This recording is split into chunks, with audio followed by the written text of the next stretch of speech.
አንዳንድ ሰዎች አይታቸዋል ሰርግ ላይ ሲሆኑ ክርስቲያን መሆናቸውን ይረሳሉ። ማያምኑ ቤተሰቦቻቸው ጋር ሲገናኙ በጌታ የነበሩ መሆናቸውን ቋንቋቸውን ሁሉ እርግፍ አድርገው ጥለው አዲሱን ቋንቋ ያነሳሉ። ከጥንት ጓደኞቻቸው ጋር ሲገናኙ ሙሉ በሙሉ ቋንቋቸውም ይቀየራል፣ ሀሳባቸውም ይቀየራል፣ አካባቢው ያስረሳቸዋል፣ ይረሳሉ። አንዳንድ ጊዜ እኔ አሁን በቅርብ ጊዜ ያየሁት አለ። ስብሰባ ሲጠሩ በዚህ ሀገር ማለት ነው፣ ስብሰባ ሲጠሩ ሁለት ነገር ይነግሩናል እንዳንቀር። አንደኛው ምሳ አለ ይሉናል፣ ሁለተኛው እንትናና እንትና ይገኛሉ። ተያይዞ ይመጣል። ቸርች ሂጄ አምልኬ መምጣቴ በጣም ጥሩ ነው እኮ ግን እሱ ምንድነው የሚፈልግብህ? እሱ ነው የመረጠህ። ለምንድን ነው የመረጠህ? እሱ ነው የጠራህ። ለምንድን ነው የጠራህ?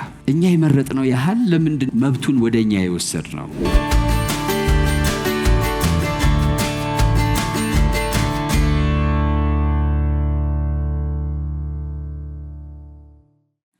የምስጋና ቀናችን ነው። ትናንት ስለ ያዳህ ተነጋግረናል። ዛሬ አሁን ግን የምንነጋገረው ርዕሴ እግዚአብሔር መርጧቸዋልና ቸል አትበሉ ነው። እግዚአብሔር መርጧቸዋልና ቸል አትበሉ የሚል ነው። ይሄ ክፍል የሚገኘው ራሱ የወሰድኩት ከሁለተኛ ዜና መዋዕል ምዕራፍ 29 ቁጥር 11 ነው። እንደዚህ ይላል፣ ልጆች ሆይ በፊቱ ትቆሙና ታገለግሉት ዘንድ አገልጋዮቹም ትሆኑ ዘንድ ታጥኑለትም ዘንድ እግዚአብሔር መርጧቸዋልና ቸል አትበሉ። ሰው ከእግዚአብሔር ጋር ያለው ግንኙነት ሁሉ መሰረቱ የእግዚአብሔር ምርጫ ነው። መነሻው የእግዚአብሔር ምርጫ ነው። ይሄን ከመጽሐፍ ቅዱስ ከመጀመሪያው ጀምሮ ሰው ሲፈጠር የምናየው ነገር ነው። ተፈጥሮም ከወደቀ በኋላ ሰዎች ወደ እግዚአብሔር እንዴት መጡ፣ የእግዚአብሔር ወዳጅ እንዴት ሆኑ፣ ከእግዚአብሔር ጋር ያላቸውን ሕይወትና ጉዞ እንዴት ጀመሩ ብለን ብንመለከት ጀማሪው የዛ ሕይወት የዛ ጉዞ ጀማሪ እግዚአብሔር ነው። በተለምዶ ወይም በተፈጥሯዊ ሁኔታ በአንድ ትዳር ውስጥ የትዳሩ ጅማሬ በጤናማ ሁኔታ ባል ነው ጀማሪው። ከዛ ካለፈ መጽሐፍ ቅዱሳዊም ሆኖ አናየውም። እህቶቻችን ትዳር ሄደው መጠየቅ አለባቸው ወይ? መጽሐፍ ቅዱሳዊ አይደለም። ጤነኛ አካሄድ ባል ሚስት ይጠይቃል። ልክ እንደዚሁ ማለት ነው። ሰዎች ከእግዚአብሔር ጋር ላላቸው ሕይወት ኢኒሼተሩ አነሳሹ ጀማሪው ራሱ እግዚአብሔር ነው። የሚጀምረው ከእግዚአብሔር ምርጫ ነው። የሚቀጥለው ደግሞ ከተመረጡ ሰዎች ምላሽ ይሆናል ማለት ነው። ይሄም መጽሐፍ ቅዱሳዊ እውነት ሆኖ እናገኘዋለን። ይሄም ማለት እኔና እናንተ እዚህ ያለን ዛሬ እግዚአብሔር የምናመልክ እግዚአብሔር የምናመሰግን እንዲህ ላለው ሕይወት መነሻው ሐሳቡ የመነጨው ከእግዚአብሔር ነው። ደግሞም የመረጠን እግዚአብሔር ነው። ይሄ ነገር ወደ ተለጠጠ ነገር አትወሰዱትና አሁን በማወራው አውድ ብቻ እንነጋገርና ይሄን ነገር ስናውቅ ሕይወታችን ይደላደላል፣ ይረጋጋል። ለምን? አንዳንድ ጊዜ የማያውቅ ሰው ከሆነ የመረጠው፣ ለምሳሌ ወደ ትዳር ልውሰዳችሁ መልሼና አንድን ወንድ አንዲት ሴት እውነተኛ ባልሆነ ነገር ስባው ቢሆን መስላ ቢሆን የሌላትን ወይም ያላትን እንደሌላት ታርጋም ሊሆን ይችላል ወደ ትዳር አስገብታው ቢሆን አንድ ቀን ባወቀ ጊዜ ይተወኛል የሚል ስጋት ይኖራታልና ኑሮዋ ሁሉ ያን የሸፈነችውን ሳያውቅ የገባበትን ነገር የመሸፈን ይሆናል እና በጣም ከባድ ነው የሚሆነው። ለምን? የመረጣት ሰው የውስጧን የጓዳዋን ስለማያውቅ። አንዳንድ ጊዜም በባለትዳሮች መካከል ያለው የግጭት ምክንያት ብዙ ጊዜ ድፍረት ማጣት ነው።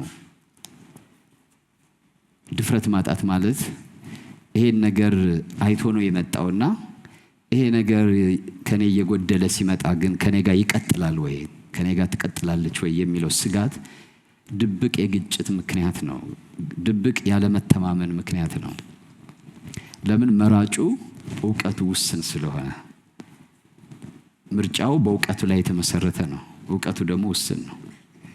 ግን ሁሉን አዋቂ የሆነው እግዚአብሔር በዛ ዕውቀቱ ላይ ተመስርቶ እኔና እናንተን ሲመርጥ አይሳሳትም፣ አይታለልም፣ አይጭበረበርም። ስለዚህ ይሄ ዋስትናችን ነው።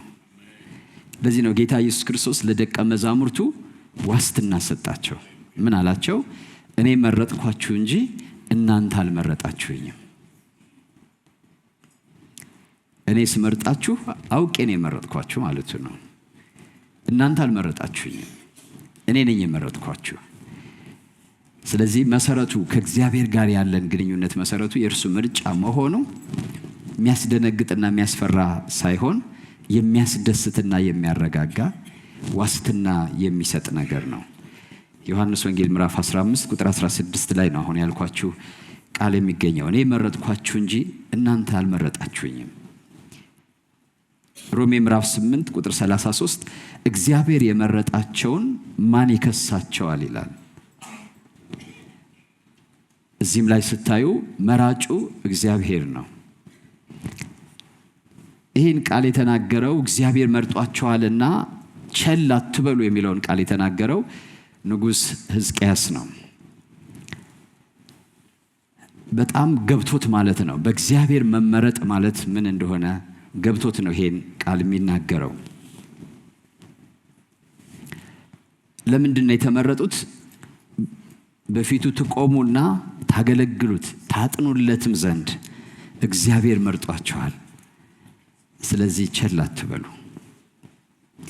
በፍጥረት ሁሉ ጌታ ፊት በአማልክት አምላክ ፊት ቆሞ ለማገልገል መመረጥ እንዴት መታደል ነው! ምናልባት ይህን ስናገር ስለ ፓስተሮች፣ ስለ ወንጌላውያን እያሰባችሁ እንዳይሆን። አዎ ሕዝቅያስ የሚናገረው ለሌዋውያን ነው። እንዲያጥኑ፣ እንዲቀድሱ፣ ቤተ መቅደስ እንዲያገለግሉ ለተመረጡ ነው። ግን ከመጀመሪያው እግዚአብሔር ሐሳብ ሌዋውያን ብቻ አልነበረም። እስራኤል እንዳለ ነው የተመረጡት።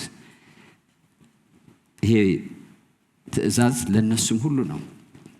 አሁን በክርስቶስ ኢየሱስ እኛ ሁላችን የእግዚአብሔር ቅዱስ ካህናቶች ነን። ምርጫው ሁላችንን፣ ጥሪው ሁላችንን ይመለከታል። ክብር ለጌታ ይሁን።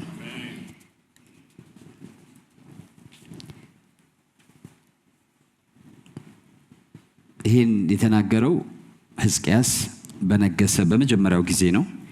እንደው እናንተ ዝም ብላችሁ መጽሐፉን ወደ ኋላ ዞር ብላችሁ ሁለተኛ ዜና ምዕራፍ 28ን 29ን 30 31 ብታነቡ እና ለራሳችሁ ከመጽሐፉ ውስጥ ትምህርት ብትወስዱ በጣም አስደናቂ ታሪክ ነው። እኔ ብዙ የታሪክ ሰው አይደለሁም። ብዙ ጊዜ የማተኮረው መርሆች ላይ ነው። ግን ታሪኩ ደግሞ በጣም አስገራሚ ታሪክ ነው። ብታነቡት መልካም ነው። ሕዝቅያስ ቁጥር 1 ላይ ምዕራፍ 29 ቁጥር 1 የ25 ዓመት ጎልማሳ በነበረ ጊዜ ይላል። ሲነግስ የ25 ዓመት ጎልማሳ ነበረ። አባቱ ራሱ ከሱ በፊት የነበረው አባቱ ደግሞ አካዝ ንጉሥ ነው። ግን የመጽሐፍ ቅዱስን ስናነብ እንዲያው በትክክል እያያችሁት ለምን እየጠየቃችሁ ብታነቡ አስገራሚ ነገር ታያላችሁ። የእግዚአብሔርን ልብ በዛ ውስጥ ታገኛላችሁ። ሕዝቅያስ አባቱ በ20 ዓመቱ ነው እንደዚህ በወጣትነቱ የነገሰው። 16 ዓመት ነው የነገሰው። የይሁዳ ንጉሥ ነው። እስራኤል በሁለት የተከፈለች ናት በዚህ ጊዜ ይሁዳና እስራኤል የሚባል። እሱ የይሁዳ 10 ነገዶች እስራኤል ተብለው ከተማቸውን ሰማሪያ አድርገው ብዙ ጊዜ ጣዖታትን ያመልካሉ። ወይም እግዚአብሔርና ጣዖትንም ወይም ቀላቅለው ያመልካሉ። ይሁዳ ደግሞ የሚባሉት ሁለት ነገዶች ናቸው። እነሱ እግዚአብሔርን በአብዛኛው ጊዜ የሚያመልኩ ናቸው። እና ይሄኛው መስመር ሁለት መስመር ነው። መጽሐፍ ቅዱስን ስታነቡ ነገስታት ሲጠሩ ሁለት ነው። እንትና ማለት በአንድ ጊዜ ሁለት ንጉስ ነው የምታዩት፣ የይሁዳ ንጉስና የእስራኤል ንጉስ ማለት ነው። ስለዚህ እነዚህ አባትና ልጁ የእስራኤል ሳይሆን የይሁዳ ነገስታቶች ናቸው፣ እግዚአብሔርን የሚያመልኩ ማለት ነው። ለዚህ ነው ትንቢት መጽሐፍ ላይ ከከዳተኛይቱ ይሁዳ ይልቅ እስራኤል ይልቅ አመንዝራይቱ ይሁዳ ከፋች ብሎ ይናገራል። አንዱ ይከዳል፣ አንዱ ያመነዝራል። እንደዚህ አይነት ማለት ነው። እንደው ለኋላ ታሪክ ማለት ነው። ሰው ሌላ ንጉስም አለ በዚሁ ተጻራሪ እና በዚህ ጊዜ አባቱ እግዚአብሔርን እጅግ የበደለ ሰው ነው። መጽሐፍ ቅዱስን ብታነቡ ይሄን 28 ስለዚህ አምላኩ እግዚአብሔር በሶሪያ ንጉስ እጅ አሳልፎ ሰጠው ይላል። ለምን? እግዚአብሔርን በጣም ያሳዘነ ንጉስ ነው። ምዕራፍ 28 ቁጥር 22 ብትሄዱ ይህም ንጉስ አካዝ በተጨነቀ ጊዜ እግዚአብሔርን መበደል አበዛ ይላል። አንዳንዱ ሰው በተጨነቀ ቁጥር በቆሸሸ ቁጥር እየቆሸሸ የሚሄድ አይነት ሰው ማለት ነው። ለመተቱም ለደማስቆ አማልክት የሶሪያን ነገስታት አማልክት ረድተዋቸዋልና እኔን ይረዱ ዘንድ እሰዋላቸዋለሁ። የደማስቆን የሚረዱ ነገስታት የሚረዱ አማልክቶች እኔንም እንዲረዱኝ ለነሱ እሰዋላቸዋለሁ ብሎ ኃጢአቱንና አመፃውን እጅግ እያከፋ የሄደ ንጉስ ነው። የዚህ ንጉስ ልጅ ነው ሕዝቅያስ ማለት። ግን የሚገርማችሁ ነገር ምዕራፍ 29 ሲጀምር ስለ ሕዝቅያስ ንግስና ሲጀምር ሕዝቅያስ የ25 ዓመት ጎልማሳ በነበረ ጊዜ መንግስት ጀመረ ይልና በኢየሩሳሌም 29 ዓመት ነገሰ ይልና አባቱም አይልም። አባቱ ንጉስ ነው። ከአባቱ ነው መንግስትን ወዲያው የተቀበለው። ግን እናቱ ነው የሚለው አባቱን። ምክንያቱም ይሄ ሰውዬ እግዚአብሔርን የማምለክ ቅርስ የለውም፣ ለገሴ የለውም። ዛሬ የምንነጋገረው ከዚህ እንድንተርፍ ነው። እግዚአብሔር ይርዳን። እየሰማችሁ ነው? እናቱም የዘካርያስ ልጅ አቡ ትባል ነበር ይልና አባቱም ዳዊት እንዳደረገ እየሰማችሁ ነው? አባቱ ዳዊት እንዳደረገ ሁሉ በእግዚአብሔር ፊት ቅን ነገር አደረገ። አባት ቀየረ ማለት ነው። አባት ቀየረ። አባቱ እንዳደረገ እንደ ዳዊት እዛው ከፍ ብላችሁ እኮ እዛው ላይ ያው በኋላ ነው ሰዎች የከፈሉት። እዛው ላይ ብታዩት የመጨረሻው ቁጥር ላይ ከዛ በፊት ልጁም ሕዝቅያስ በእርሱ ፋንታ ነገሰ እኮ ይላል ላይ። የሕዝቅያስን ታሪክ ግን ሲጀምር ትሬስ የሚያደርገው ከተወሰኑ ዓመታት በፊት ወደ ነበረው ወደ ዳዊት ነው። ያስቀጠለው የዳዊትን ስለሆነ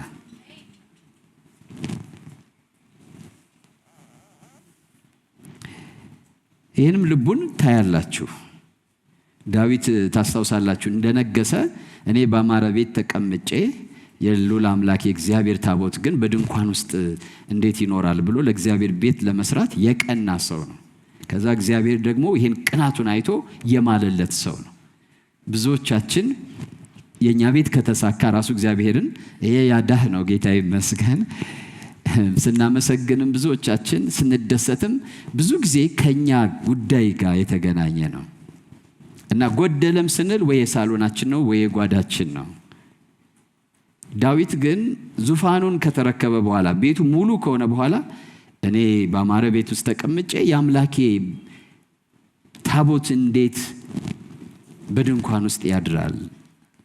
ከዛ ምን አለ ይላል በመዝሙረኛው ሲጽፍ ለአምላኬ ቤት ማደሪያ እስካገኝ ድረስ ወደ ምኝታዬ አልወጣም፣ ለዓይኖቼ እንቅልፍ ለሽፋሽፍቶቼ አልሰጥም አለ ይላል። አልተኛም። ዝም ብሎ በቃ ላድርግ የሚል ምኞት ብቻ ሳይሆን ዳዊት በተግባር አለመተኛት ጀምሮ ነበር። ወደ አልጋዬ አልወጣም፣ ወደ ምንጣፌ አልሄድም፣ ለዓይኖቼ ለሽፋሽፍቶቼ እንቅልፍን አልሰጣቸውም፣ ለአምላኬ ማደሪያ እስካገኝለት ድረስ ይላል። ቤት እስክሰራ ድረስ። ምን አይነት ቅናት ነው?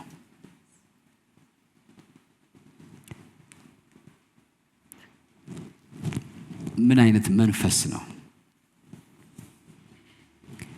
እንዲህ አይነቱ ዳዊት ከሱ ዘመን በኋላ ለሚመጡ ቀናተኞች፣ ለእግዚአብሔር ክብር ለሚቀኑ፣ እግዚአብሔርን ለሚወዱ፣ ከንግስናቸው ይልቅ እግዚአብሔርን ለሚያስቀድሙ ሰዎች አባታቸው ሆነ። አካብ የሚባል ደግሞ ሰው ለክፎች፣ ለአመፀኞች፣ እግዚአብሔርን እያወቁ ለሚበድሉ ሰዎች ደግሞ አባት ሆኖ ቀጠለ እና መጽሐፉን ስታነቡ ነገሥታትን መጽሐፍ በአባቱ በአካብ መንገድ ሄደ ይላል፣ በአባቱ በዳዊት መንገድ ሄደ ይላል። እኔ ብዙ ጊዜ እናገራለሁ፣ በዙሪያችን ያለው ነገር ቁጥቋጥ ከሆነ ራቅ ብለን ዛፎችን ማየት እንችላለን። የራሳችን ዓለም መፍጠር። መንፈሳዊ ነገር አካላዊ ብቻ አይደለም። አብረውን በዙሪያችን ያሉ እግዚአብሔር የማይፈሩ ቢሆኑ፣ ለእግዚአብሔር የማይቀኑ ቢሆኑ፣ ለእግዚአብሔር የቀኑትን ወደ ኋላ ሄደን በ100 ዓመታትም ቢሆን ወይም በብዙ ኪሎ ሜትሮች ሄደን በጂኦግራፊም ቢሆን ልናያቸው ይገባል። አለዛ ግን እርስ በርሳችን ስንተያይ በጥሩ ኮንዲሽን ላይ ያለን ሊመስለን ይችላል። በጥሩ ሁኔታ ላይ ያለን ሊመስለን ይችላል። ይሄ ሕዝቅያስ በ25 ዓመቱ አባቱን እኮ ነው የአባቱንም ዙፋን ነው የያዘው። ልኩራ ቢል ላስቀጥል ቢል ግን የሚገርመው ትክክል ነው። አባቱ እንዲህ ባለ መንገድ በመሄዱ ምክንያት በይሁዳ ላይ የደረሰውን ነገር አይቷል። ስለዚህ ሲነሳ ከንግስናው ቀን መጀመሪያ የጀመረው ይህን ትልቅ ተሐድሶ ወደ ራሱም ወደ ይሁዳም በማምጣት ነው። ሕዝቅያስ የ25 ዓመት ጎልማሳ በነበረ ጊዜ መንገስ ጀመረ። በኢየሩሳሌም 29 ዓመት ነገሰ። እናቱም የዘካርያስ ልጅ አቡ ትባል ነበር።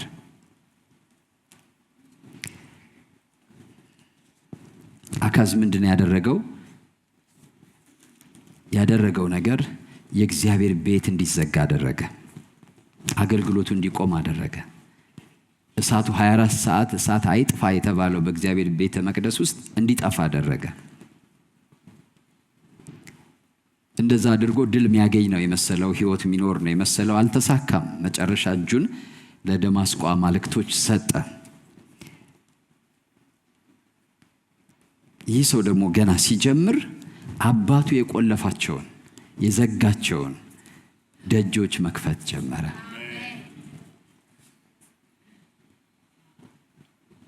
እንደዚህ ይላል አካዝም ይላል ምዕራፍ 28 ቁጥር 24 የእግዚአብሔርን ቤት ዕቃዎች ሁሉ ወስዶ ሰባበራቸው፣ የእግዚአብሔርን ቤት ደጅ ቆለፈ፣ በኢየሩሳሌም ማዕዘን ሁሉ መሠዊያ ሰራ ይላል። ይህ ወጣት ልጅ ደግሞ አባቱ የዘጋውን የእግዚአብሔርን ቤት መክፈት መቻሉ ስታዩ እንዴት አይነት ማስተዋል ነው! ማስተዋል የእግዚአብሔር ስጦታ ነው።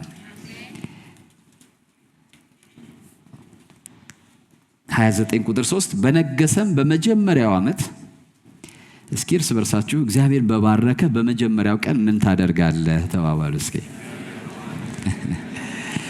እሺ ባገባህ በመጀመሪያው ቀን ያገባ ካለ ምን አደረክ ተባባሉ። ጀስት ለውቀት ያህል ማለት ነው። ቤት በሰራህ በመጀመሪያው ቀን ምን አደረክ? ስራ ባገኘ በመጀመሪያው ቀን ምን አደረክ? እድገት በመጣልህ በመጀመሪያው ቀን ምን አደረክ?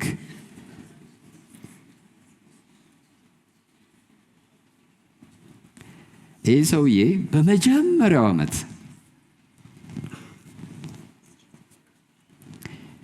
በነገሰም በመጀመሪያው ዓመት በመጀመሪያው ወር የእግዚአብሔርን ቤት ደጆች ከፈተ፣ አደሳቸውም። እንዴት ደስ ይላል! እንዴት አይነት ማስተዋል ነው! አባቱ እኮ ሽማግሌ ነው፣ ግን ይሄ ማስተዋል አልቻለም። አብርሃም እንዲህ አይነት ሰው ነበረ። እግዚአብሔር አምላክ መረጠው። ምርጫ ከእግዚአብሔር ስለሆነ አንድ ምሳሌ አድርጋችሁ አብርሃም መውሰድ ትችላላችሁ። አብርሃም ወደ እግዚአብሔር ሳይሆን እግዚአብሔር ነው ወደ አብርሃም የመጣው። አብርሃምን ወደ እግዚአብሔር ወደ አብርሃም መጣና ከቤተሰቦችህ ከሀገርህ ተለይተህ እኔ ወደማሳይህ ምድር ውጣ አለው። ከዛ ወጥቶ ሲሄድ እግዚአብሔር ባደረሰው ቦታ ሁሉ ለልዑል አምላክ ለእግዚአብሔር መሰዊያን ይሰራ ነበር። በዛም ይላል መጽሐፍ ቅዱስ ሰገደ ይላል፣ ይሰግድ ነበር። ማለት የሚደርስበት ከፍታ፣ የሚደርስበት ድል፣ የሚደርስበት ክንውንና ስኬት ትኩረቱን ያልሳበው ሰው ነበር። ዙፋኑ ላይ ሲደርስ ዙፋኑ አስደምሞት፣ አንዳንድ ሰዎች አይታቸዋል፣ ሰርግ ላይ ሲሆኑ ክርስቲያን መሆናቸውን ይረሳሉ።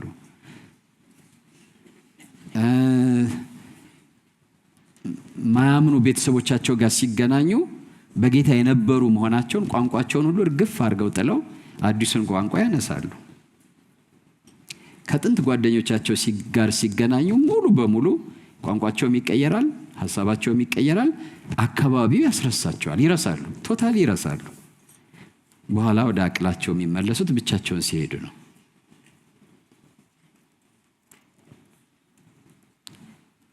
ሁኔታ ባላቸውንም ሚስታቸውንም ቤታቸውንም ያስረሳቸዋሉ። ሁኔታ እግዚአብሔርን ያስረሳቸዋሉ። ሕዝቅያስ ወጣት ነው። ብዙ ነገር ሊያምረው የሚችል ሰው ነው። ግን ያስረሳው ሰው አይደለም። እንዲያውም ሲቀና የቆየ ይመስላል። እድሉን ቢያገኝ፣ ስልጣኑን ቢያገኝ ምን ማድረግ እንደሚችል ሲመኝ የቆየ ነው ይመስለው። ገና ዙፋን ላይ በወጣ በመጀመሪያው ዓመት በመጀመሪያው ወር የተዘጉትን የእግዚአብሔርን ቤት ደጆች ሁሉ ከፈተ። መጽሐፍ ቅዱስ ኢሳይያስ 58 ላይ አንተ ሰባራውን ጠጋኝ የመኖሪያ መንገድ አዳሽ ትባላለህ ይላል። እንደዚህ አይነት ሰዎች አሉ። አባቱ፣ እናቱ፣ አያቱ፣ ቅድመ አያቱ የሰበረውን እግዚአብሔርን የማምለክ ለእግዚአብሔር የመገዛት ለእግዚአብሔር የመሰጠት መሰዊያ የሚያድስ ትውልድ አለ። እግዚአብሔር ስሙ ይባረክ። ስለዚህ ሕዝቅያስ የሥጋ አባቱን ሳይሆን ዳዊትን ተመለከተ። በዳዊት መንገድ ሄደ። አባቱም ዳዊት እንዳደረገ ሁሉ በእግዚአብሔር ፊት ቅን ነገር አደረገ። ከእርሱ በፊት በነበረው በአባቱ መንግስት የእግዚአብሔር ቤት ተዘግቶ አምልኮ ተስተጓጉሎ፣ እግዚአብሔር ከሰው ሁሉ አምልኮ ይፈልጋል። ምን ይላል ዮሐንስ ወንጌል ምዕራፍ 4 ቁጥር 24 ታስታውሳላችሁ አይደል?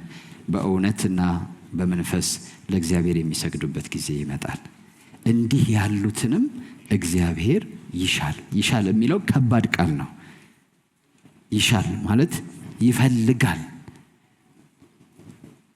እግዚአብሔር በእውነትና በመንፈስ ልባዊ በሆነ መሰጠት፣ እውነተኛ በሆነ ቅናት የሚያገለግሉትን የሚያጥኑለትን ይሻል።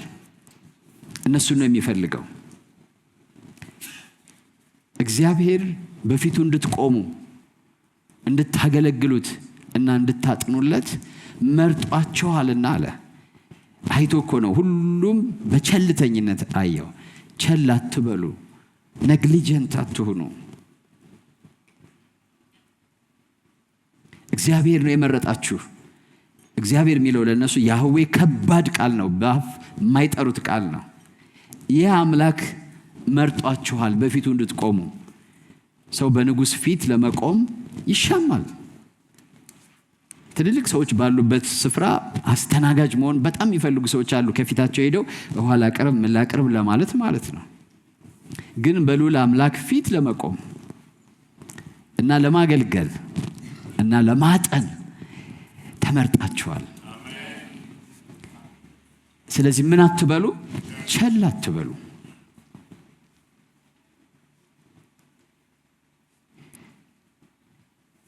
ሕዝቅያስ አባቱ ምን እንደሰራ በደንብ አውቋል። አንዳንድ ሰው አባቴ እናቴ እያለ ይሸፋፍነዋል፣ ከንቱ የሆነውን ኑሮ ማለት ነው።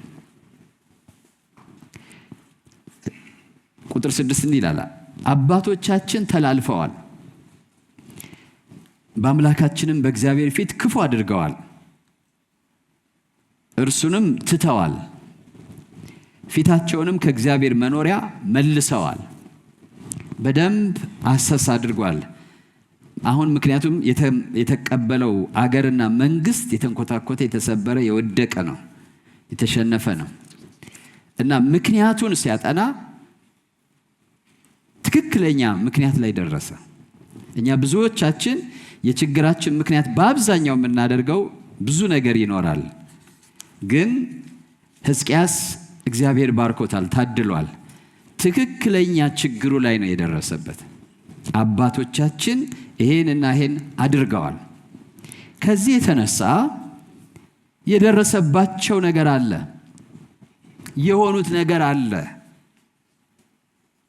ቁጥር 8 እና 9 እንደዚህ ይላል፣ ስለዚህም የእግዚአብሔር ቁጣ በይሁዳና በኢየሩሳሌም ሆነ ይላል። ቁጣው እንዴት ነው የሚገለጠው? ቀጥሎ ባለው በዓይናችሁም እንደምታዩት እያያችሁት ያለው ኑሮ አለ ማለት ነው። በዓይናችሁም እንደምታዩ ለድንጋጤ፣ ለመደነቂያ፣ ለመዘባቻም አሳልፎ ሰጣቸው። እነሆም ስለዚህ አባቶቻችን በሰይፍ ወደቁ፣ ወንዶችና ሴቶች ልጆቻችንም ሚስቶቻቸውም ተማረኩ።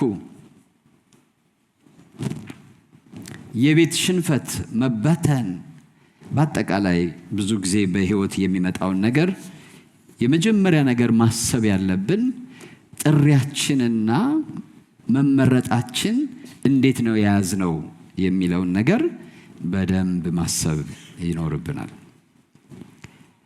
እኛ ራሳችን መራጩ እያለ ራሳችን የመረጥን ያህል ብዙ ጊዜ ማየው ጊዜ መስጠት መብት አለን። ይሄን ጊዜ እሰጣለሁ እንላለን፣ ይሄን ገንዘብ እሰጣለሁ እንላለን፣ ይሄን ነገር አደርጋለሁ እንላለን። መራጩ ምን እንደፈለገብን አንጠይቅም። እኛ የመረጥነው ያህል ማለት ነው። እኛ የመረጥነው ያህል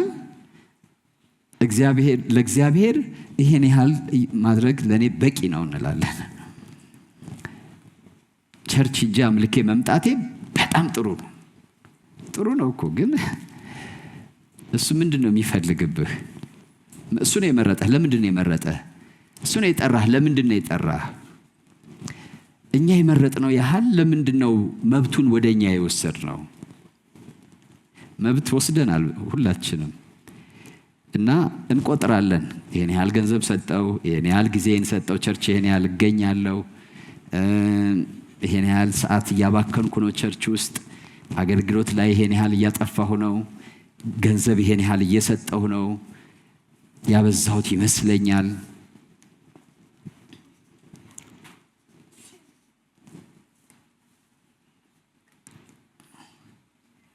እናንተ ከሆናችሁ የመረጣችሁት እግዚአብሔርን ትክክል ናችሁ። በፈለጋችሁት መጠን መቅረብ ትችላላችሁ፣ በወሰናችሁት ውሳኔ መጠን። እሱ ከሆነ ግን የመረጣችሁና ለምርጫው እሺ ብላችሁ ከሆነ እሺ መርጠኸኛል፣ እሺ ጠርተኸኛል ብለን ከሆነ ግን እሽታችን ሙሉ መሆን አለበት፣ ሙሉ መሆን አለበት። እነዚህ ሰዎች ምንድነው የሆነው? ጥፋቱ በደንብ ታይቶታል እና በሱ ዘመን እንዲቀጥል አልፈለገም።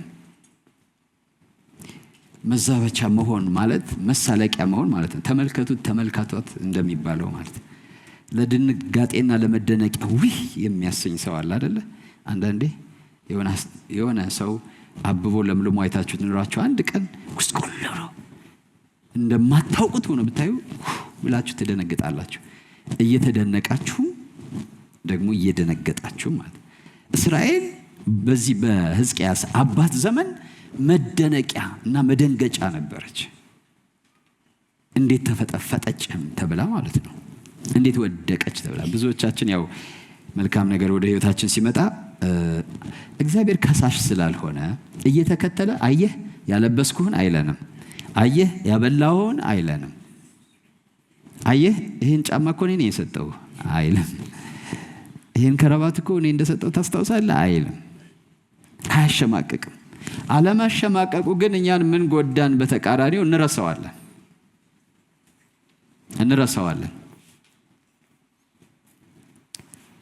እሱ የሰጠን መሆኑ ይጠፋል እንዳለ።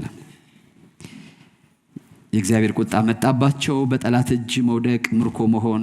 ዘዳግም 28 ከ15 ጀምሮ ያለው እርግማን ሁሉ ወረደባቸው እንዳለ መሸነፍ፣ መማረክ፣ መውደቅ፣ መንኮታኮት፣ መበተን።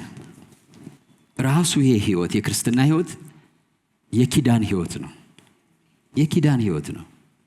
የመሐላ ህይወት ነው። ጋብቻ እኮ ቅዱስ ነው የተባለው መሐላ ስላለበት ነው። አስቡት፣ ከእግዚአብሔር ጋር ያለ ጋብቻማ ምን ያህል ቅዱስ ነው! ምን ያህል መሐላው የጸና ነው! ምንም አያመጣብኝም ብላችሁ አታስቡ። ለጥሪያችን የሚገባ መልስ አለመስጠት። የተጠራና የተመረጠና የተጠራ ሰው ባላገለግልስ ምን ችግር አለ ሊለው የሚችለው ጉዳይ አይደለም። ባላገለግል ምን ችግር አለ? ባልሰጥ ምን ችግር አለ? ጴንጤ ከሆንኩ የሚለው ጉዳይ አይደለም። ይሄ መጽሐፍ አዲስ ኪዳንና ብሉይ ኪዳን ይባላል። በብሉይ ኪዳን በአሮጌው ስርዓት እግዚአብሔር የሱ ከሆነው ሕዝብ ጋር የነበረው ግንኙነት ቃል ኪዳናዊ ስለሆነ፣ አዲስ ኪዳን የተባለው ደግሞ በልጁ በኢየሱስ ክርስቶስ ደም የመጣው ኪዳን ከእግዚአብሔር ጋር ያለን ግንኙነት ኪዳናዊ ስለሆነ ነው። አጠቃላይ መጽሐፉ እንኳን የኪዳን መጽሐፍ ነው የተባለው። የምን መጽሐፍ ነው ይሄ መጽሐፍ? የኪዳን መጽሐፍ ነው። ከእግዚአብሔር ጋር ያለን ግንኙነት ቃል ኪዳናዊ ነው። ምን ማለት ነው? ግዴታዎች አሉበት ማለት ነው። ከዛ መብቶች አሉ፣ በረከቶች አሉ። እርግማኖች አሉበት፣ በረከቶችም አሉበት። ይሄን መርሳት የለብንም። እግዚአብሔር ይመርጣል፣ ከዛ ጥሪ ያደርሳል፣ ይጠራል። ዝም ብሎ እግዚአብሔር ለሁሉም ጥሪ እንድናስተላልፍ ይስጠን እንጂ ደግሞ የመረጣቸው አሉ። እኔና እናንተ ከተመረጡት መሃል ነን። ልዑል አምላክ በፊቱ እንሆን ዘንድ ለዘላለም እናገለግለው ዘንድ እናጥንለት ዘንድ የእርሱ ባለሟል ማለት ነው እንሆንለት ዘንድ ከፍጥረት መሃል መርጦናል። ከሰው ልጆች መሃል ደግሞ መርጦናል። ምርጫው ቀላል ምርጫ አይደለም። መመረጥ በትምህርት አይደለም፣ በእውቀት አይደለም፣ በዘር አይደለም፣ በጾታም አይደለም፣ በምንም አይደለም። ከመራጩ ከራሱ ከእግዚአብሔር በሆነ ምርጫ እግዚአብሔር መረጠን። ጌታ ስሙ የተባረከ። ከዛስ ጥሪ መጣ። ጥሪ ግን ሲመጣ ምርጫ የእግዚአብሔር ሆኖ ሳለ ምላሹ ላይ የተለያየ ምላሽ ይመለሳል። 3 አይነት ምላሾች አሉ መጽሐፍ ቅዱስ ላይ ስናይ ሰዎች የሚሰጡት ምላሽ፣ ልዑል አምላክ እግዚአብሔር ሲጠራቸው የሚሰጡት ምላሽ። ይሄን ጌታ ኢየሱስ በምሳሌ ተናግሮታል። አንድ ሰው 2 ልጆች ነበሩት እና አንደኛውን ጠራና ሄደህ እንዲህ አድርግልኝ አለው። አልሄድም አለ ይላል እና ቀረ ይላል። ከዛ ሁለተኛውን ጠራና ሂድ አለው። ይሄኛውም አልሄድም፣ እሺ ሄዳለሁ አለና ቀረ። ያኛው ግን ተጸጸተና ሄደ ይላል። መጀመሪያም እምቢ ብሎ ማለት ነው። አባትየው መሄዱን ባያቅም ሄዶ አድርጎት መጣ። ከሁለቱ የትኛው ለአባቱ ፈቃድ የታዘዘ ይመስላችኋል አለ። አንዳንዶቹ እሺ ይላሉ ባፋቸው፣ በተግባራቸው ግን እምቢ ይላሉ። 3 አይነት ምላሾች አሉ። ይሄ መፍረስ፣ ድንጋጤ፣ መደነቂያ መሆን፣ የእግዚአብሔርን ቁጣ ማስተናገድ፣ በጠላት እጅ መውደቅ፣ ምርኮ መሆን ከነዚህ ከ3ቱ በሁለቱ ምክንያት የሚመጣ ነው። ደግሞ ሌላ ደግሞ አለ። ልክ እንደ ሕዝቅያስ በአባቱ በዳዊት መንገድ ሄደ እንደተባለው ምዕራፍ 31 ላይ ስትሄዱ በሙሉ ልቡ አድርጎታልና ተከናወነለት ይላል። ጌታ ስሙ ይባረክ። በዚህ ዓመት ዛሬ መወሰን አለብን። በሙሉ ልባችን፣ የምናደርገውን ለማድረግ ያን እግዚአብሔር ያከናውነልናል። እኛ እኮ የፈለገ ያህል ብናደርግ እግዚአብሔርን የሚያረካ ነገር ማድረግ አንችልም። በሰዋዊ አቅማችን ልዑል አምላክን እንኳን እኛ ሰውን የሚያረካ እንኳን ማድረግ ማንችል ሰውን እንኳን አናረካም። እኔ አንዳንዴ አረካም ሰዎች ሲሰሩ። ስለዚህ ጠሩኛል፣ ፓስተር ይሄን ይኸው እስኪ የተመልከተው ይላሉ። ለምን? ስለማረካ አንዳንዴ በእኔ እይታ እንኳን ማለት ነው። አስቡት። ግን ልዑል አምላክ እግዚአብሔርን ማን ነው ሊያረካው የሚችለው? ማን ነው ሊያስደስተው የሚችለው? ምን አይነት የሚስብ ነገር ሰርተን፣ ምን አይነት በቃ ደስ የሚያሰኝ ነገር አዘጋጅተን እግዚአብሔርን ይሄውልህ ልንለው እንችላለን? እሱን አንችልም። ያዘዘንን በማድረግ ብቻ ነው እግዚአብሔርን ማስደሰት እንችላል። ለዚህ ነው ጌታ ኢየሱስ ምን አለ? የታዘዛችሁትን ሁሉ ካደረጋችሁ በኋላ የታዘዝነውን አድርገናል፣ እኛ የማንጠቅም ባሪያዎች ነን በሉ። እኛ ከኛ ፍልቀን አመንጭተን አዲስ ነገር አንተን ደስ የሚያሰኝ ነገር አላደረግንም። ማድረግ የቻልነው አድርጉ ያልከንን ብቻ ነው። ከኔ ጋር ናችሁ? አድርጉ ያልከንን ብቻ ነው። እንደዚህ ለሚያደርጉ የታዘዙትን ለሚያደርጉ ደግሞ እግዚአብሔር ያዘጋጀው በረከት አለ። ጌታ ስሙ የተባረከ ይሁን። ስለዚህ ጥሪውን የማይቀበሉ አሉ። የሚጠራን ማን እንደሆነ ካወቅን እና ምን አይነት መታደል እንደሆነ ከገባን ያለምንም ማመንታት ለጥሪው ምላሽ እንሰጣለን። ጥሪውን አለመቀበል፣ ለእግዚአብሔር ጥሪ ቀና ምላሽ አለመስጠት፣ እግዚአብሔርን በአግባቡ ያለማወቅ፣ ዓለምንና በዓለም ያለውን የመውደድ ራስን የመውደድ ምልክት ሊሆን ይችላል። አማኝም ሆነን እግዚአብሔር በቤቱ ውስጥ የሆነ ነገር እንድናደርግ ሲያመጣ ያን ጥሪ ለመቀበል ፈቃደኛ አለመሆን፣ በልባችን የሆነ ነገር ሲያመጣ ወይም በቤተ ክርስቲያን በኩል የሆነ ነገር ሲያመጣ ላለመቀበል መንገታገቱ ምክንያቱ ምንድነው? የጠራን ማን እንደሆነ አለማወቅ ነው። ምክንያቱም አንዳንድ ጊዜ እኔ አሁን በቅርብ ጊዜ ያየሁት አለ። ስብሰባ ሲጠሩ በዚህ ሀገር ማለት ነው፣ በፕሮቴስታንቶች ስብሰባ ሲጠሩ ሁለት ነገር ይነግሩናል እንዳንቀር። አንደኛው ምሳ አለ ይሉናል። እውነት አሁን ያየሁት ማለት ነው። ሁለተኛው እንትናና እንትና ይገኛሉ፣ ተያይዞ ይመጣል። ከዛ እናንተ እንትናና እንትና የሚገኝበት ቦታማ አልቀርም እንድትሉ ማለት ነው። ግን እንትናና እንትና አይደለም አሁን እየጠራን ያለው፣ እግዚአብሔር ነው እየጠራን ያለው። ይሄን ያለማወቅ ችግር ነው ወገኖቼ። ማን ነው እየጠራን ያለው? ይሄን ካወቀን ጥሪውን አለመቀበል አንችልም፣ ፈቃደኛ አለመሆን አንችልም።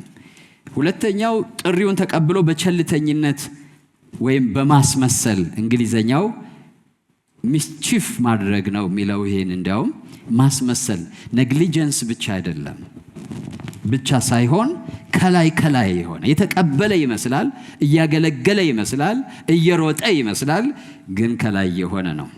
ይሄ አይነት አቀባበል አለ። ጥሪውን ተቀብሎ በቸልተኝነት ማገልገል ወይም በማስመሰል ማገልገል። ይህ ከስንፍና ሊሆን ይችላል። አንዳንዴ እያወቀን እግዚአብሔር ምን እንደሚፈልግ እያወቀን ስንፍና ተጠናውቶ ሊሆን ይችላል። ዋጋ መክፈል የማንፈልግ ሰዎች ልንሆን እንችላለን። ወይም የጠራንን እግዚአብሔርን ቅድም እንዳልኩት ደግሞ በሙላት አለማወቅ፣ ብድራታችንን አለመረዳት ሊሆን ይችላል። እግዚአብሔርን ለሚፈልጉ እግዚአብሔር ዋጋ እንደሚሰጥ ሊያምን ይገባል ወደ እግዚአብሔር የሚመጣ ይላል። እንግሊዘኛው ዲሊጀንትሊ ለሚፈልጉት ይላል። በትጋት ለሚፈልጉት ብቻ አይደለም የሚለው፣ በትጋት ለሚፈልጉት። እያንዳንዱ መፈለጋችን፣ እያንዳንዱ መሰጠታችን ትጋት፣ ታማኝነት፣ ቅናት ካለበት የምናደርገውን ነገር ኳሊቲ ያደርገዋል። እየሰማችሁ ነው? እግዚአብሔር ወደ አቤልና ወደ መስዋዕቱ ተመለከተ ይላል። ወደ ቃየልና ወደ መስዋዕቱ ግን አልተመለከተም። ከዛ ምንድነው ያለው? ፊቱ ሲጠቁር እግዚአብሔር ተቀበለው የወንድሙን መስዋዕት፣ የዛኛውን አልተቀበለውም። ተናደደ። እንዴት ብሎ እኔም እየሰዋው ነው እሱም እየሰዋ ነው፣ ግን የሱን ተቀብሎ የኔን እንዴት አልተቀበለ? እሱም ባርኮ እኔ እንዴት አይባርከኝም? እሱ እየተሳካለት እኔ እንዴት አይሳካልኝ? እኔም እኮ ሰጣለሁ፣ እኔም አደርጋለሁ። እግዚአብሔር መልካም ብታደርግ ፊትህ የሚያበራ አይደለምን አለው። መልካም ብታደርግ፣ ወንድሙን ሳይገድል ነው ይሄን ያለው፣ በመስዋዕቱ ነው። መልካም ብታደርግ፣ ያ መልካም ብታደርግ የሚለው ምንድነው? የሚገርማችሁ በዕብራይስጥ ቃል ብዙ ሰዎች ሲናገሩ እነዚህ ራባዮች ምን ይላል? መደረግ ያለበትን ብታደርግ ኑሮ መደረግ እንዳለበትና መደረግ ያለበትን ብታደርግ እሱም ካለው ነው ያደረገው። ምንም አላጠፋም ከላይ ስታዩት። ግን መደረግ ባለበት መንፈስ መደረግ ያለበትን ነገር አላደረገም። አድርጓል፣ ግን ያደረገው በቸልተኝነት ነው። እንካ ብላ እንደሚባለው ማለት ነው። አገልግሎት ለእግዚአብሔር እንካ ብላ አይባልም። እንቅልፍ ነስቷችሁ ጊዜያችሁን ተቆጣጥሮ መሆን አለበት። በዚህ ዓመት በሚመጣው ዓመት እንዲህ የምናደርግ ከሆነ እግዚአብሔር የመከር ጊዜ በቤታችን ያመጣልናል። በደንብ ስሙኝ። የምን ጊዜ ያመጣልናል? መከርን ይሰጣቸዋል እግዚአብሔር። ልክ አዲስ ወዳጅ ጀምራችሁ ሰዓቱ እስኪደርስ አንዳንዴ ጠዋት ከሆነ እንቅልፍ እንደሚነሳችሁ እግዚአብሔርን ማገልገል እንደዛ መሆን አለበት። አገልግሎት እንደዛ መሆን አለበት። ሊቆጣጠረን ይገባል። ሊበላን ይገባል። ውስጣችን በረከቱ ያለው እዛ ውስጥ ነው። 10 ጊዜ ቀጠሮ ያላት ሴት ልብሷን 10 ጊዜ ትቀያይራለች። ትነሳለች፣ ትወድቃለች። የምታከብረው ቀጠሮ ያላት ሴት፣ የሚያከብረው አገልግሎት ያለው ሰውም እንደዛ ነው። ዝም ብሎ ብድግ ብሎ አይሄድም ወደ አገልግሎት። ወይ አይቀርም ወይ ምክንያት አይደረድርም። መባረክ የሚፈልግ ይሄን ፕሪንሲፕል መከተል አለበት። እየሰማችሁ ነው? ሰው ሳያችሁም ለእግዚአብሔር ጥሪ እንዴት ነው ምላሽ እየሰጠን ያለ ነው የሚለው ማየት በጣም ያስፈልጋል። ስለዚህ ቸልተኝነት በጣም አደገኛ ነው። እንዲያውም ኤርሚያስ ላይ የእግዚአብሔር ቃል ምን እንደሚል ታውቃላችሁ? ኤርሚያስ ምዕራፍ 48 ቁጥር 10 ላይ የእግዚአብሔርን ስራ በቸልታ የሚያደርግ ርጉም ይሁን ይላል። የማያደርግም በቸልታ የሚያደርግ፣ ሁለቱም ያው ናቸው። በነገራችን ላይ አሁን ይቅርብኝ ከማገለግል ብትሉ መውጫ አይደለም። እሱ መውጫ አይደለም። እሱም መውጫ አይደለም። ጠርቶሃል እግዚአብሔር። ጥሪውን እንዴት እምቢ ትላለህ? ንጉሥ ጠራህ። የሰማይና የምድር ፈጣሪ ጠራህ እኮ። በአንተ ፈቃድ የተመሰረተ አይደለም። የኛ ፈቃድ ማለት ምን መሰላችሁ? የኛ ፈቃድ ማለት በገመድ የታሰረ ሰው ፈቃድ ነው። ዝም ብለን በቃ እምቡር ስንል ዓለም ሁሉ ለፈቃዳችን የተለቀቀ ይመስለናል። ታስረን ነው። የታሰረ አለ አይደለም? ገመዱ እስከፈቀደለት ድረስ መዝለል ይችላል። ግን የሆነ ገመዱ ርዝመቱ ነው የሚወስነው። እና ብዙ ጊዜ እኔ ፈቃዴ እኮ ነው፣ ጊዜ ነው፣ ገንዘቤ ነው ምናምን የምንለው በትንሽ ረዘም ባለች ገመድ የታሰረ ፈቃድ ነው። እንዴት ብትሉ አንድ ቀን በሞት ትሰበሰባላችሁ። ምንም ማታደርጉበት ጊዜ ይመጣል። ወይም አንድ ቀን እግዚአብሔር ኖ ይላል፣ ገመዱ ሳብ ያደርገዋል። እንደታሰርን ያኔ እናውቃለን። ነፃ የሆንን መስሎን ማለት ነው። የኔ ፈቃድ እኮ ነው የምንለው ነገር የታሰረ ፈቃድ፣ በትልቁ ፈቃድ ውስጥ ያለ ፈቃድ መሆኑን እንረሳዋለን። ሙሉ ነፃ ፈቃድ ያለው እግዚአብሔር ብቻ ነው። ሰው ነፃ ፈቃድ አለው፣ ግን ውስን ግድብ ነፃ ፈቃድ ነው ያለው። ሙሉ ነፃ ፈቃድ ያለው ሉዓላዊው አምላክ እግዚአብሔር ብቻ ነው። የኛ ነፃ ፈቃድ በተፈቀደልን ክልል ውስጥ ብቻ ነው። በሉ እስኪ ነፃ ፈቃድ የሚሰራው በሉ እስኪ በልዑል አምላክ ፈቃድ በተፈቀደልኝ ክልል ውስጥ ብቻ ነው። ያን ፈቃድ ራሱ የሚፈቅደው ማን ነው? ልዑል አምላክ እግዚአብሔር ነው። ልዑል አምላክ እግዚአብሔር ነው። the sovereign God። በፈቃዳችን ላይ ፈቃድ ያለው እግዚአብሔር፣ ስልጣን ያለው እግዚአብሔር እሱ ነው። ፈቃድ የሚባለውን ራሱ የሰጠን። እኔ ፈቅጄልሃለሁ፣ ከዚህ እስከዚህ ዝለል፣ ብላ፣ ጠጣ፣ የመሰለህን አድርግ፣ ክፉንም ደጉንም ምረጥ። ግን አለ መክብብ መጨረሻ ሁሉን ነገር ወደ ፍርድ እንደሚያመጣው እወቅ። ነፃ ነኝ ብለህ የዘለልከውን ሁሉ ዝላይ አንድ ቀን ወደ ምን ያመጣዋል? ወደ ፍርድ ያመጣዋል። ይሄን እወቅ። መክብብ 12 ይሄን እወቅ። ያገኘውን ብላ ይላል፣ ያገኘውን ጠጣ ይላል፣ ነፍስ ደስ ያሰኛትን አድርግ ይላል። ግን አንድ ነገር አትርሳ፣ ሁሉን ነገር ወደ ፍርድ እንደሚያመጣ እወቅ። ስለዚህ ያንተ ሁሉን ነገር እንድትበላ መፈቀዱ፣ ሁሉንም ነገር እንድትሰራ መፈቀዱ በቁጥጥር ስር ነው። አንደር ሪስትሪክሽን ነው። ትንሽ ስለሆነ ነው ሪስትሪክሽኑ ማይታየን። ከኔ ጋር ናችሁ ወይ? ስለዚህ ፈቃዴን በሉ እስኪ ከኔ ጋር ፈቅጄ ለልዑል አምላክ እግዚአብሔር ፈቃድ አስገዛዋለሁ በሉ እስኪ። ክብር ለጌታ ይሁን። ይሄ በጣም መታደል ነው። ጌታ ይመስገን። ፈቃድ ሰጥቶኛል። ትንሽዬ ፈቃድ፣ ውስን ፈቃድ። እሷን ያችን ፈቃድ ፈቅጄ ደግሞ ለትልቁ ለልዑል አምላክ ለእግዚአብሔር ፈቃድ መስጠት ይኖርብኛል። እችን ሰጥተኛል ብለህ መልሼ ሰጥቻለሁ። እችን ጠጣ ብለህ ሰጥተኛል መልሼ ሰጥቻለሁ። ይሄን ካደረግን ወገኖቼ ለጥሪው አግባብ ያለው ምላሽ መለስን ማለት ነው። እግዚአብሔር ደግሞ እንደዚህ አይነት ሰዎችን ይባርካቸዋል። ክብር ለስሙ ይሁን። ሶስተኛው ጥሪውን ተቀብሎ በትጋትና በታማኝነት ማገልገል ነው። ይሄ የተባረከ ነው። ክብር ለጌታ ይሁን። እንደዚህ አይነቱ እንደ ሕዝቅያስ ማለት ነው። ሕዝቅያስን መጨረሻውን እናንተ አንብቡት፣ መሃሉ ላይ ያቆማለሁ የሕዝቅያስን ታሪክ። መጽሐፈ ዜና መዋዕል ካልዕ 31 ቁጥር 21 ስለ እግዚአብሔርን ቤት አገልግሎት በጀመረው ሥራ ሁሉ በሕጉና በትእዛዙ አምላኩን ለመፈለግ በፍጹም ልቡ አደረገው፣ ተከናወነለትም ይላል። ክብር ለጌታ ይሁን። እስኪ በሉ በፍጹም ልቡ አደረገው በሉ እስኪ። ተከናወነለትም። እግዚአብሔር መከናወንን የሚሰጠው ለማን ነው ማለት ነው? በፍጹም ልቡ ለሚያደርገው፣ በፍጹም ልቡ ለሚያደርገው ተከናወነለት። ሪቫይቫል ሆነ በሱ ዘመን። እግዚአብሔርን የመፈለግ ሪቫይቫል፣ እግዚአብሔርን የመውደድ ሪቫይቫል። ክብር ለስሙ ይሁን። ሕዝቅያስ አገልግሎቱን ደስ ባሰኘውና በመሰለው ሳይሆን በሕጉና በትእዛዙ አደረገ። የሚታዘዝ ሰው ይሄ ነው። አስቀድሞ ታዛዥ የሆነ ሰው ይሄ ምንድነው? የታይታ የአስመሳይነት የግዴታ አይነት አገልግሎት፣ ፍቅር የሌለበት መሰጠት የሌለበት አገልግሎት ምንድነው? ግዴታን የመወጣት ነው የሚሆነው። ግዴታን የመወጣት ነው የሚሆነው። ግን ፍቅር ያለበት፣ ቅናት ያለበት፣ መሰጠት ያለበት ሲሆን መጀመሪያ ትኩረታችሁ የሚሆነው ያ ያዘዘኝ ሰው ደስ የሚሰኘው በምንድነው ይሆናል። ከኔ ጋር ናችሁ? በቃ ትኩረታችሁ እሱ ነው። ነገርየውን ላድርገው ሳይሆን ምንድነው አድርግ ያለኝ፣ እንዴት ነው አድርገው ያለኝ፣ ምን ሳደርግ ነው ደስ የሚለው፣ እንዴት ሳደርገው ነው ደስ የሚለው ወደሚለው ናቹራሊ ትሳባላችሁ። በቃ ዓላማችሁ ይሄ ሲሆን፣ ካልሆነስ ምንድነው የሚሆነው? የግዴታ የክርስቲያን ግዴታ ከሆነ የግብር ይውጣ ከሆነ ግን ነገርየው ላይ ነው እና ድርጊት ላይ ነው የምታተኩሩት።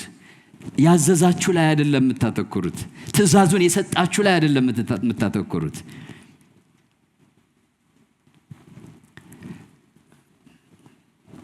ስኬትና ክንውን ያለው ግን በነገራችን ላይ እኔ በአገልግሎት እንኳን ያየሁት ሪሌሽናችን ጥሩ ሲሆን ነው የምናገለግል ሰዎች። በዚህ ማጋጣሚ ስሙኝ፣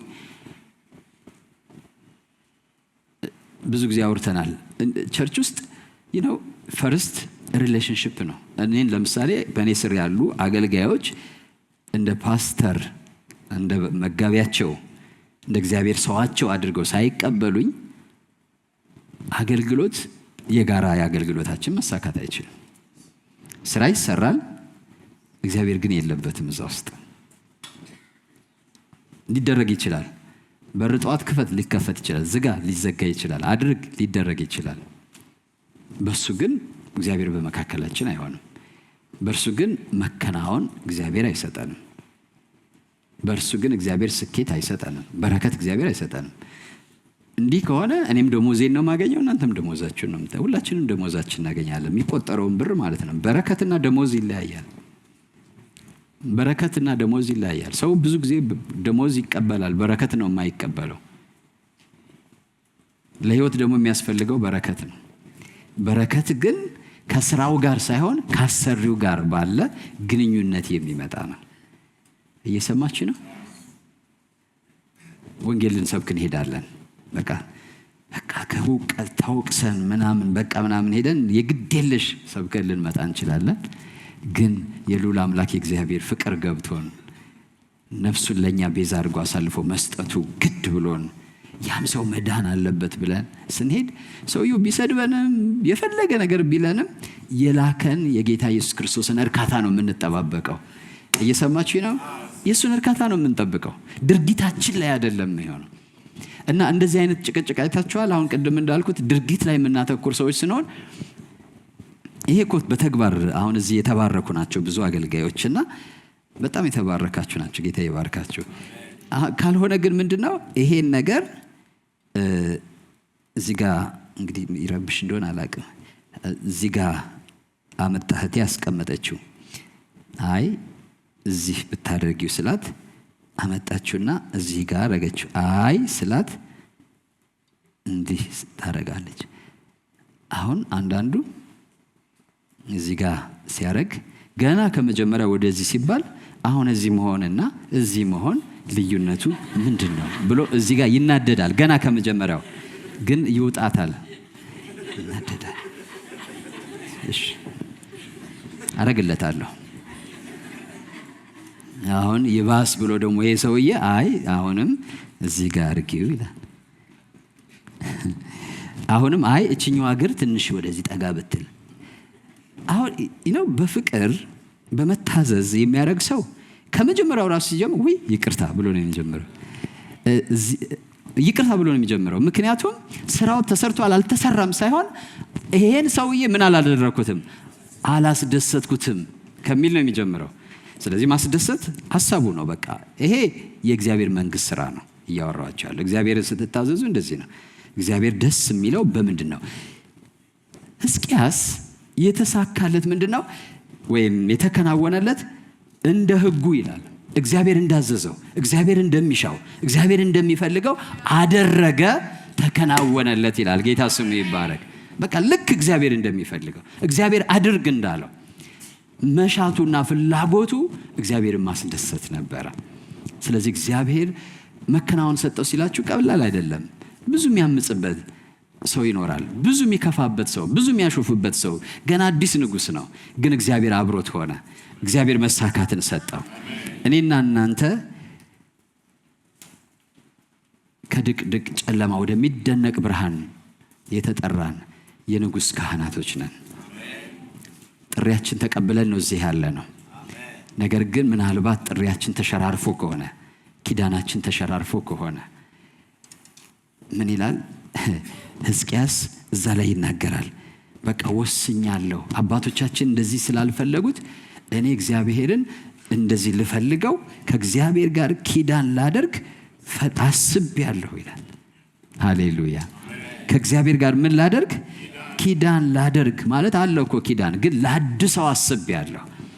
አባቶቻችን እንደሚገባ ስላልሄዱ ስብራት መጥቶብናል፣ ሽንፈት መጥቶብናል፣ ምርኮኛ ሆነናል፣ ለብዙ ነገር ምርኮኛ፣ አቅመ ቢስ ሆነናል።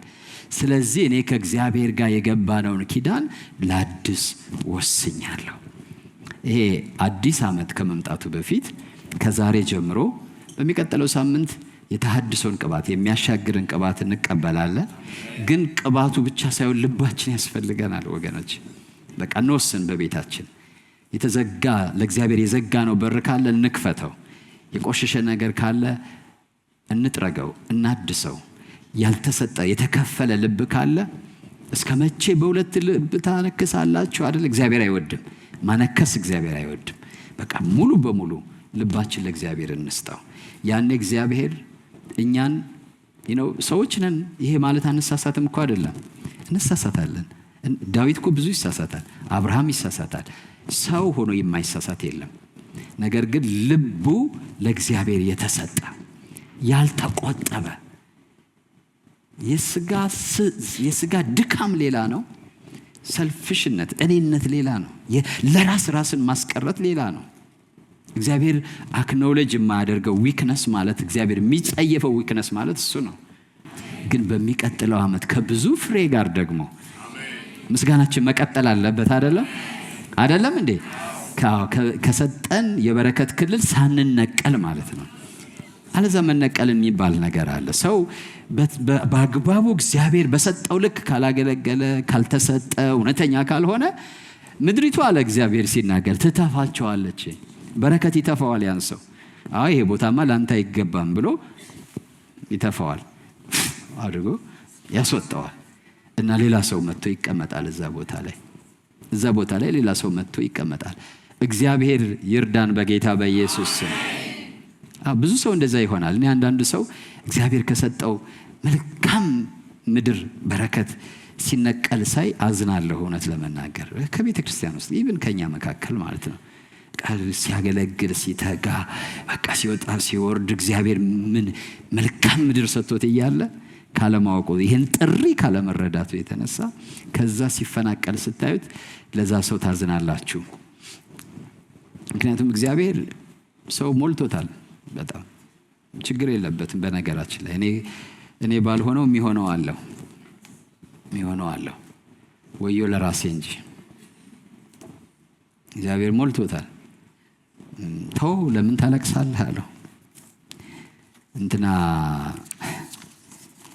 ሳሙኤል እንዲህ የመሰለ ለግላጋ ንጉሥ ወደቀ ብሎ ሲያለቅስ እግዚአብሔር ለምን ታለቅሳለህ ተው ሌላ ሰው ተዘጋጅቷል አለ።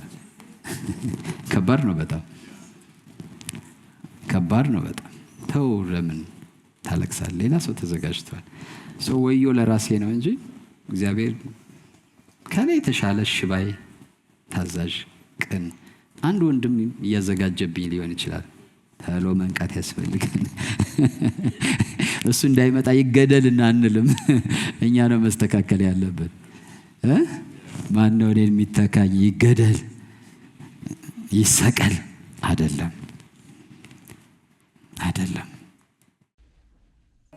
ጌታ ኢየሱስን የግል አዳኛችሁ አድርጋችሁ ያልተቀበላችሁ ቀጥሎ ያለውን ጸሎት ከኔ ጋር በመጸለይ ወደ ህይወታችሁ እንዲገባ አሮጌው ታሪካችሁ እንዲያቆም አዲስ ጅማሬ በህይወታችሁ እንዲጀምር ማድረግ ትችላላችሁ።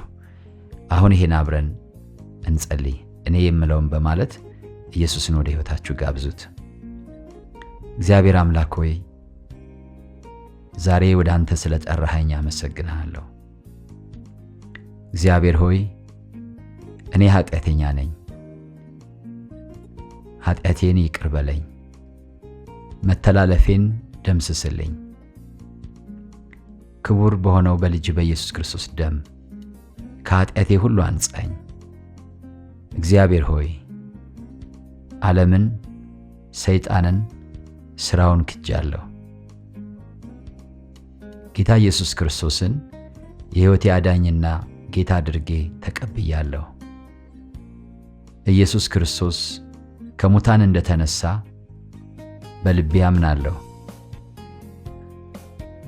ጌታም እንደሆነ በአፌ መሰክራለሁ። እግዚአብሔር ሆይ ስለተቀበልከኝ አመሰግንሃለሁ። አሁን ልጅህ ነኝ።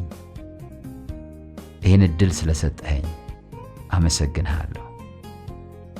አሜን፣ አሜን፣ አሜን።